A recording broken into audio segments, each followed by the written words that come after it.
திருச்சிற்றம்பலம்.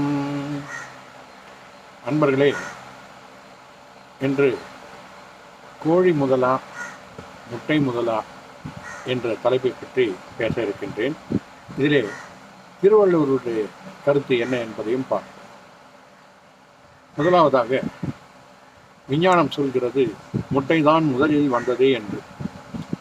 அதற்கு தரப்படும் விளக்கம் என்னவென்றால், பரிணாம வளர்ச்சியின்படி கோழி அல்லாத ஒரு பறவை, அதாவது புரோட்டோ சிக்கன் என்று, அது இட்ட முட்டையில் ஏற்பட்ட மரபணு மாற்றத்தால் அதிலிருந்து முதல் கோழி குஞ்சு பொரித்தது. எனவே கோழி உருவாவதற்கு முன்பே அந்த முட்டை உருவாகி இருக்க வேண்டும் என்பது விஞ்ஞானத்தினுடைய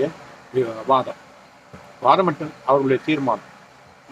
இந்த மேற்படி செய்தி உண்மையான தகவல் அல்ல, ஒரு அனுமானம்தான். முட்டைதான் முதலில் உருவாகியது என்று தீர்மானமாக சொல்ல முடியவில்லை. காரணம், இந்த தகவல் அவர்களது வெறும் ஊகம்தான். இது மட்டுமல்ல, அந்த ஊகத்தின் முதற் காரணமும் ஊகம்தான்.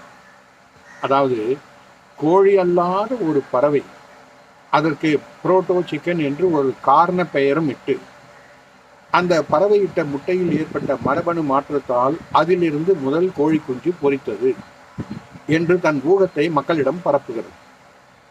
இதில் வேடிக்கை என்னவென்றால், அந்த கோழி அல்லாத பறவையின் பெயர் என்ன?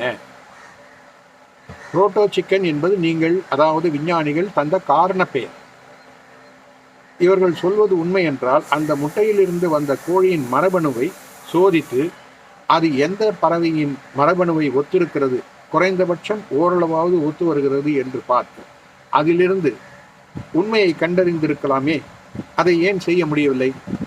ஆகவே விஞ்ஞானம் சொல்லும் முட்டைதான் முதலில் என்பதை ஏற்க முடியாது. மற்றொரு விவாதம், கோழி முதலா முட்டை முதலா என்பது கோழிக்கு மட்டுமா? கோழிக்கு மட்டுமான கேள்வியா? அல்ல. முட்டையிட்டு கொஞ்சி பிடிக்கும் பறவை இனம் அத்தனைக்கும் பொதுவாக கோழி உருவாகுவது ஓமானமாக சொல்லப்பட்டது என்பதை புரிந்து கொள்ள வேண்டும். கோழி மரபணு மாற்றத்தால் கோழி அல்லாத பறவையினால் வந்தது என்றால், மற்ற பறவைகளின் முட்டை முதலா பறவை முதலா என்று கூறவில்லை.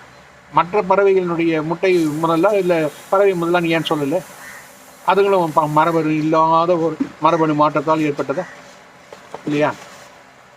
அவைகளும் பறவை அல்லாத வேறு ஒன்றால் உருவானதா? அப்படி என்றால் அவை உருவாக எது காரணம், என்ன காரணம் என்று கேள்விகளை கேட்டுக்கொண்டே போனால் அவை அத்தனைக்கும் மூல காரணம் எது என்ற கடைசி கேள்வியில் வந்து நிற்கும். அதாவது, உலகின் தோற்றத்துக்கு முதல் எது? அதைத்தான் திருவள்ளுவர் கூறுகிறார். அகர முதல எழுத்தெல்லாம் ஆதி பகவன் முதற்றே உலகு என்று. அதை இங்கே பாடலாக கேட்போம்.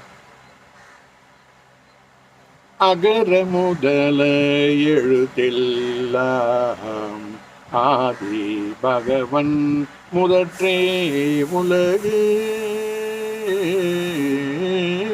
அகர முதல எழுத்தெல்லாம் ஆதி பகவன் முதற்றே உலகு. அகர முதல எழுத்தெல்லாம் ஆதி பகவன் முதற்றே உலகு. அகரம் மொழிகளே முதல் போலே, அகரம் மொழிகளே முதல் போலே, பகவான் உலகிற்கு முதலாவார்.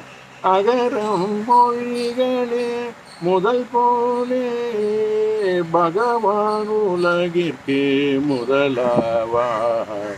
அகர முதல எழுத்தெல்லாம் ஆதி பகவன் முதற்றே உலகு. முதல் எது என்பதை அறிந்திடனும், அதில் முழுமை எது என புரிந்துவிடும். முதல் எது என்பதை அறிந்திடனும், அதில் முழுமை எது என புரிந்துவிடும்.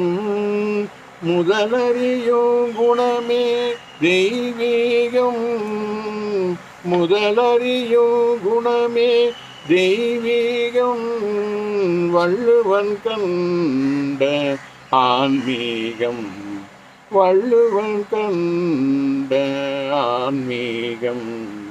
முதலறியும் குணமே தெய்வீகம், வள்ளுவன் கண்ட ஆன்மீகம். அகர முதல எழுத்தெல்லாம் ஆதி பகவன் முதற்றே உலகு. திருச்சிற்றம்பலம். விஞ்ஞானம் என்பது ஒரு ஏரி போன்றது. எல்லைகள் கொண்ட மிக குறுகிய தளம் கொண்ட ஒரு ஞானம். ஆனால் மெய்ஞானம் என்பது எல்லையற்ற அண்டம் போன்றது. விஞ்ஞானம் பதில் தர முடியாத பல கேள்விகளுக்கான பதில் மெய்ஞானத்தால் கண்டறிய முடியும். ஆனால் அது அவ்வளவு எளிதல்ல. அதற்கென்று உண்மையான ஞானமாகிய பக்தி முதலில் ஏற்பட வேண்டும். ஆணவ எண்ணத்துடன் அதை அணுக முடியாது. அணுகினால் கிடைப்பது பூஜ்ஜியம் மட்டுமே. அதனால்தான் நாத்திகவாதிகள் பூஜ்யமாக இருப்பது. சமூகத்திற்கு இவர்கள் தெரிவிக்கும் செய்திகள் முழுமையடையாத விஞ்ஞான அறிவுகளே. பாவம், இவர்களுக்கு மெய் என்பதே பிடிக்காதே. எப்படி உண்மை தெளிவு ஞானம் பிறக்கும்? ஆகவே விஞ்ஞானமே பூரண அறிவு என்னும் தவறான எண்ணத்தை கைவிட்டு உண்மையான பூரண அறிவு ஞானமாகிய மெய்ஞானத்தை அணுகுங்கள். நமச்சிவாய. திருச்சிற்றம்பலம்.